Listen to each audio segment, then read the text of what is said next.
Assalamualaikum warahmatullahi wabarakatuh. Apa kabar anak-anak hebat? Mudah-mudahan pada pagi hari ini selalu sehat dan selalu mendapatkan keberkahan dari Allah Subhanahu wa taala. Amin ya robbal alamin. Anak-anak solih-solihah, pada pagi hari ini Ustazah akan bercerita tentang pahlawan muslim, yaitu Pangeran Diponegoro. Kisah kumpulan kesaktian Pangeran Diponegoro. Dalam suatu peperangan tentu tidak lepas dari keajaiban atau sesuatu yang datang di luar nalar. Perlu diketahui bahwa para prajurit Pangeran Diponegoro juga memiliki keistimewaan dalam melakukan peperangan karena ketabahan dan keikhlasan mereka dalam membela tanah air dan agamanya.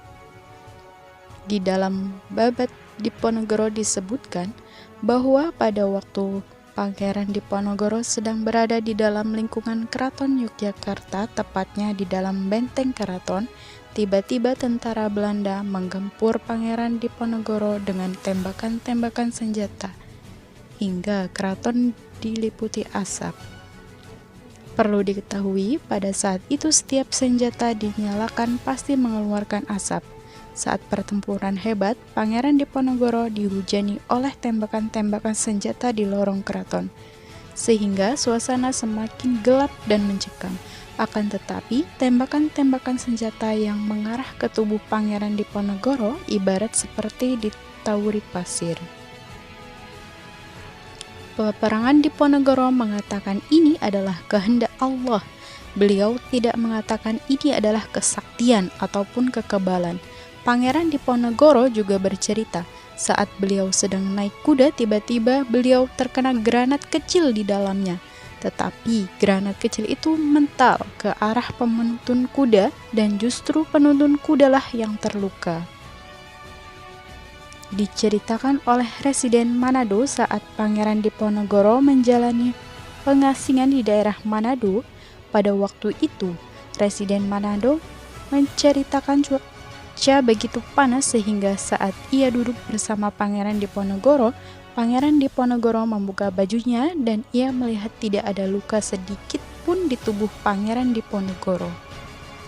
Dengan kejadian itu, Residen Manado menyimpulkan bahwa Pangeran Diponegoro benar-benar sakti dan betul apa yang dikatakan De Kock, Jenderal Belanda, bahwa Pangeran Diponegoro adalah manusia yang terbuat dari besi.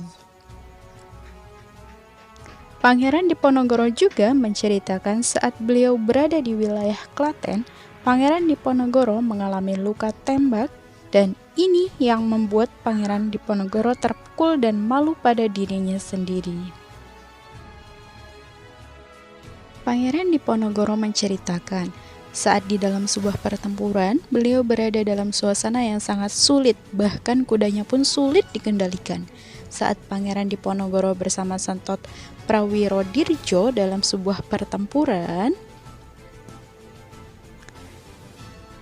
Pangeran Diponegoro berkata, "Hai Sentot, janganlah ragu-ragu walaupun pertempuran berkecamuk hebat."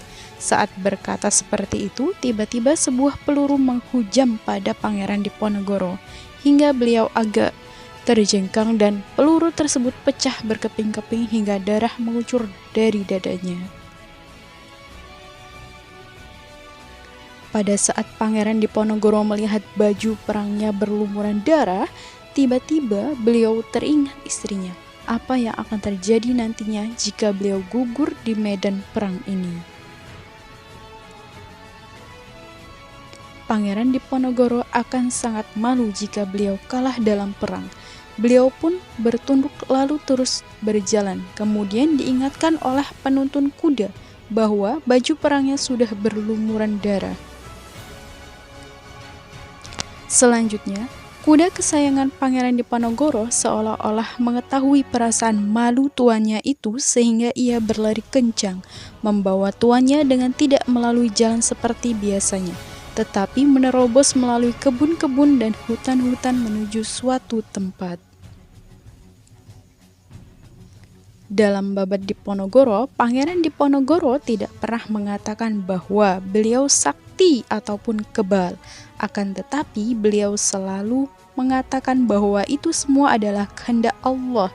Kehendak Allah itu datang karena beliau selalu berserah diri kepada Allah dan ikhlas melakukan hanya kepada Sang Maha Pencipta. Sekian materi yang dapat Ustazah sampaikan. Mudah-mudahan kita bisa meneladani sikap baik yang dicontohkan oleh para pahlawan kita. Dan tetap semangat untuk anak-anak melakukan hal yang baik. Ustazah akhiri. Wassalamualaikum warahmatullahi wabarakatuh.